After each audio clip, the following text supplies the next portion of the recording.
What we'll be starting with here, guys, is first off, this slide here. We talked a little bit about this, but I didn't go through the text on this yesterday. Okay, so what you need to know and maybe write down, okay, at some point here, cells absorb nutrients and excrete wastes through their membrane.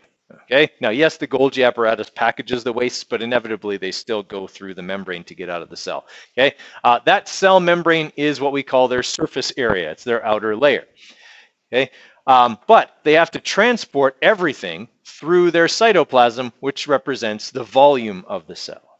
Okay, as the cell size increases, both the surface area and the volume increase, and we talked about that yesterday. Okay, the issue is that volume is a three-dimensional measurement, surface area is a two-dimensional measurement. So volume increases exponentially faster than surface area does as a cell increases in size. Okay, because if I'm looking at a cube, right, I would find the volume of a cube by multiplying length times width times height. Okay, I would find the surface area of a cube by going length times width times 6, okay, the number of sides. As those cubes get bigger, the length and the width and the height also get bigger. Agreed? Okay, if I'm calculating surface area, that means length and width get bigger, and I'm multiplying two numbers that are bigger together and then multiplying them by 6, a number that does not change for a cube. Okay, if I'm looking at their volume, I'm now multiplying together three numbers that have all gotten larger. That means that volume increases faster. The increase in volume is the problem for a cell. As the cell's volume increases, the distance over which diffusion has to work gets bigger, and diffusion is slow. Diffusion is not targeted. Okay? It only moves things from high concentration to low concentration, which generally gets things where they need to go as long as they don't need to go too far. All right? But as the cell gets really big, this process begins to break down, and not as much of the material is getting where it needs to go. And a lot of it just kind of ends up everywhere. Okay? And that's not a good situation. So what ends up happening is that a cell reaches essentially a maximum effective size. Beyond that size, the cell cannot effectively transport materials. Its waste material builds up inside. It can no longer sustain things because food items and other needed materials cannot be transported quickly enough through the cell, and the cell becomes toxic and dies. Okay? So there's an upper limit to a cell's size that makes it effective. Okay? That's why there's no like giant amoeba sitting in the desk next to you. Okay? At that size, the transport mechanisms a single cell uses are not sufficient. Okay? We as a multicellular organism that is large have to have transport systems in order to move materials effectively over large distances. If I relied on diffusion to get my food energy from my intestines, which are here, to my brain, which is here, my brain would starve. Okay? This is not a distance, and it's less than a meter, okay, over which diffusion can work effectively. Okay? Could it work? Yes. Am I going to get enough food to sustain a high energy organ like my brain? No. Okay? It's just not going to be fast enough. So we have blood vessels that pump stuff actively and use energy to move it quickly to the places it's needed. All right? Everybody kind of follow me there? Obviously, an individual cell does not have mechanisms like that. All right, so that's basically what this paragraph is talking about. And then we talked about this example yesterday, kind of being like, you know, a small town. We're trying to get material from one side of town to the other. We can do that pretty easily because it's not very far, okay? But if we're trying to get something through the heart of Calgary from the very south end to the very north end, that's going to take us quite a while, okay? The distance is simply greater, okay? So we're not going to be as good or as quick at doing that. Okay, so here's how we're going to investigate this. We're going to do this surface area to volume activity. So it's not a full-on lab, okay? As you can see, there's no design, right? So there's no variables. You don't have to identify variables or anything like that. Okay, there's still a problem, okay? But you don't have to restate it. You just leave it the way it is. For the hypothesis, okay, you're going to generate a hypothesis about the relationship between surface area and volume in cells and how that can affect the functioning, specifically, transport by diffusion. So I would say that in your if part, okay, you should talk about cells and how they transport materials internally.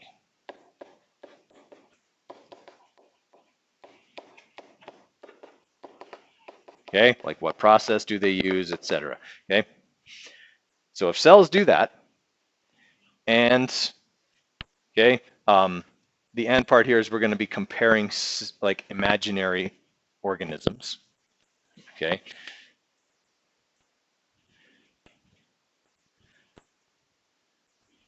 The then part needs to talk about surface area and volume. All right, so here's what I mean by surface area and volume. I want my surface area to be larger than my volume in an effective cell. Okay, that will make the cell very effective because the volume will be small and the area over which the cell needs to feed and excrete waste is very large by comparison. Okay, so cells with a large surface area to volume ratio will transport better. Okay, something like that should probably be in the then part of your hypothesis. Okay, because that's what we're trying to prove here in the end.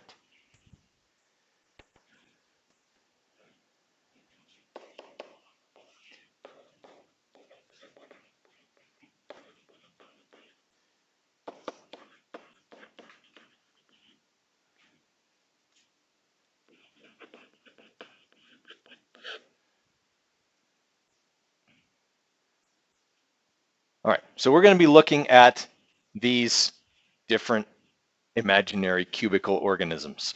Okay, micro is going to represent a small single-celled organism. Okay, we're going to look at what its surface area to volume ratio looks like. And we said we want a high surface area to a low volume to be effective. Okay, macro is going to represent a very large single-celled organism. And multi-micro is going to represent a multicellular organism. Okay, because still multicellular organisms still have to transport material from one side of their cells to the other. They still do that by diffusion. Okay, so we're still using all those same processes just on a larger scale. All right, so we're going to be comparing those three imaginary organisms and using their dimensions to calculate their surface area to volume ratios. So what we have is this chart. Yours looks neater than mine because mine's hand-drawn and yours isn't. Okay, but we're going to look at the sizes here and we're going to calculate these ratios together. All right, so I want to calculate the surface area of micro. Micro is 1 micrometer by 1 micrometer by 1 micrometer. Okay, that's unrealistic, but that's what we're going to say.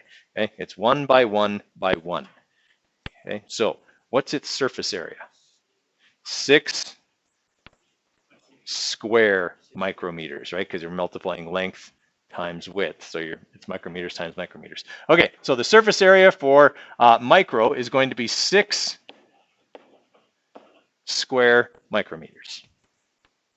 By the way, this is giving you 5 free marks because there's actually 5 marks for filling in this chart. Okay? If you screw that up, it's on you. Okay. All right. The volume of micro is 1 times 1 times 1, which is 1. Okay. 1, this time though, cubic micrometer.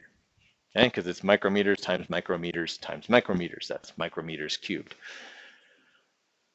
Okay, so what that means is that our surface area to volume ratio is 6 to 1. Right? The math of this isn't difficult. All right, for macro, okay, macro is going to be 10 by 10 by 10. So its surface area is going to be 10 times 10 times 6, which will be 600 square micrometers. Okay? Just put UM, that's fine. I'll know what you mean. There is a symbol, but to find it with the insert symbol, then pain in the neck, just put UM. Okay, for the volume of macro, we got 10 times 10 times 10, which is 1,000.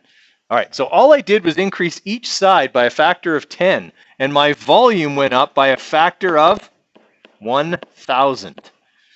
Okay, do we see how much faster volume increases than surface area? My surface area increased by a factor of 100. My volume increased by a factor of 1,000, and I only made each side 10 times bigger. Okay, so volume increases a lot faster. And that alters our ratio now from 6 to 1 to 0.6 to 1. That means now that volume is larger than surface area. And we said something about the effect that would have. Okay. Now, multi-micro is a little trickier because multi-micro isn't hollow like the first two. Multi-micro is made up of many tiny micros, all of which have 6 sides. okay? And I know what you're saying. Some of those sides are inside, Mr. Coderre. Yes, they are. But in a multicellular organism, I've got cells that are on the surface and cells that are on the inside. It doesn't change their surface area, okay? There's that intracellular fluid that's everywhere, okay? They're all exposed on all sides to some other type of fluid, right? So this is the same size as macro. Okay, it is the same size as macro, which means it has the same volume. It's 10 by 10 by 10, right? So the volume of multi-micro is still 1,000 cubic micrometers. Okay, but it's made up of many, many little micros. How many micros? Well, there's 10 micros on a side, right? There's 1,000 micros in here, and each micro has a surface area of 6 square micrometers. So this is 6,000.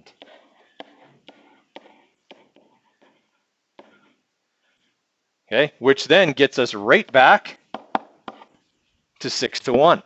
So being a multicellular organism allows me to get big without violating this whole sacred surface area to volume ratio thing that gets big cells in trouble.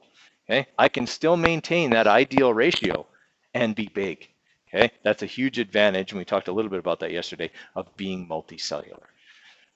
All right, so now that chart's filled in. Okay, everybody's got those numbers. Everybody's getting 5 marks for that. Okay. All right. Now, for the analysis, okay, a couple of things that you're going to have to do in the analysis. For question number 1, just because the wording's a little strange, okay, when the cube dimensions increase from, it says centimeters here, but it's supposed to be micrometers, from 1 to 10, okay, the increase is a factor of 10, right? Each side got 10 times bigger. What's the factor of increase for the surface area and for the volume? So we're only looking at micro and macro here, okay? You just need to tell me how many times bigger is macro's surface area than micro.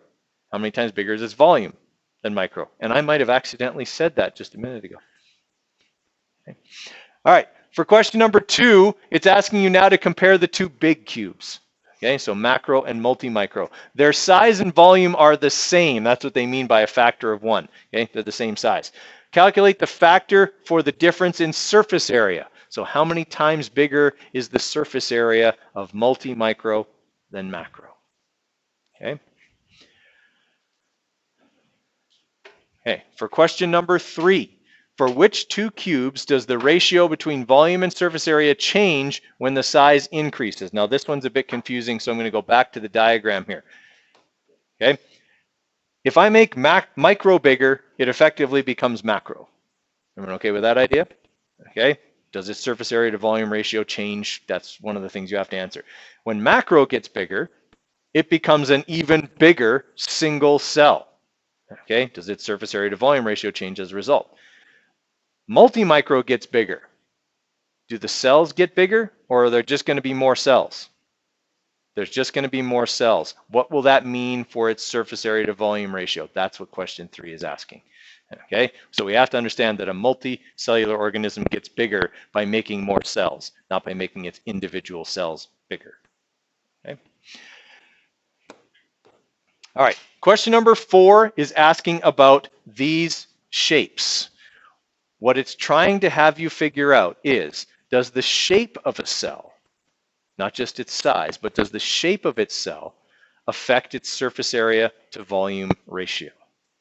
Okay, so what you need to do is calculate the surface area and volume of each one of these imaginary cells. Okay, and then look at what happens to their surface areas, because you'll find out that their volumes are almost the same. Okay, the volume of each of these 3 cells is very, very close. When you calculate the volumes, they're very close.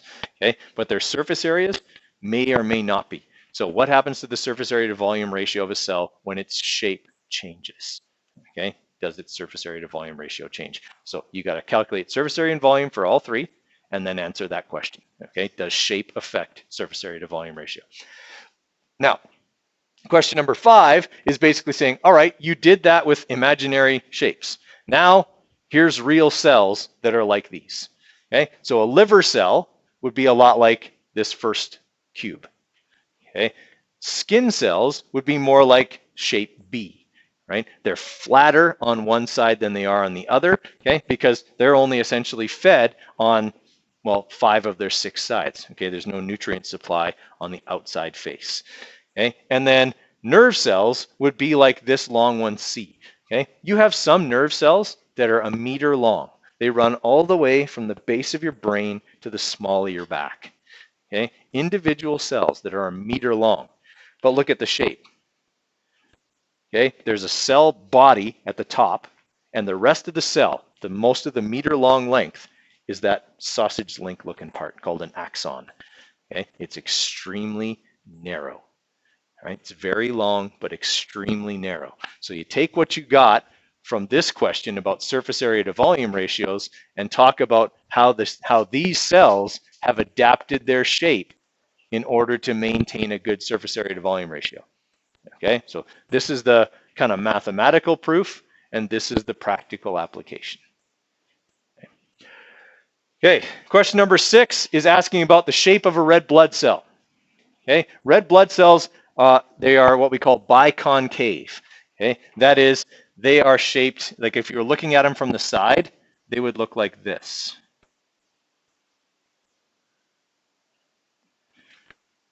Okay, they would look like that. Which has more surface area, this shape or this shape? Okay, that's what it's asking you in that question is, does the shape of the red blood cell help it to do its job? The job of a red blood cell is to have oxygen being carried on its membrane from one place to another. Okay, that's where the hemoglobin molecules are. They're part of a red blood cell's membrane. Okay, and it carries oxygen there. So does its shape help with doing that job? Okay. And then for number 7, okay, most materials get from place to place in the cell by diffusion. Okay, what effect would a low surface area to volume ratio have on intracellular transport? Basically, the whole purpose of this activity is just to kind of answer that question. All right, your conclusion, copy paste your hypothesis, explain why you accept or reject it. All right, so you're only getting for this one here, okay, you've only got marks for the hypothesis, for the chart, for the analysis, and for the conclusion. Is that right? I think that's all I have on there in the rubric, right? So it's only out of 22, I believe, okay, as opposed to 30 like your other ones, because you don't have the design. I only made the hypothesis out of 3, okay, and stuff like that. So it's not worth as many marks, okay? But it's not worth as many marks here. It will be worth the same as a lab in your grades, okay? And you've got the rest of class to work on it. It's not due at the end of class like the other thing was, okay? It's due next week, but if you work hard on it, there's no reason why you can't have it done.